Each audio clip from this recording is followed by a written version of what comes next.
Пришел на ремонт двигатель Deutz. Вот блок от него. А так он выглядит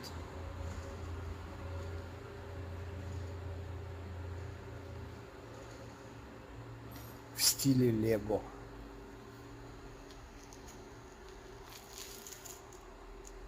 Все это нужно промыть, почистить, что-то заменить и опять воткнуть вот в эту железную коробку.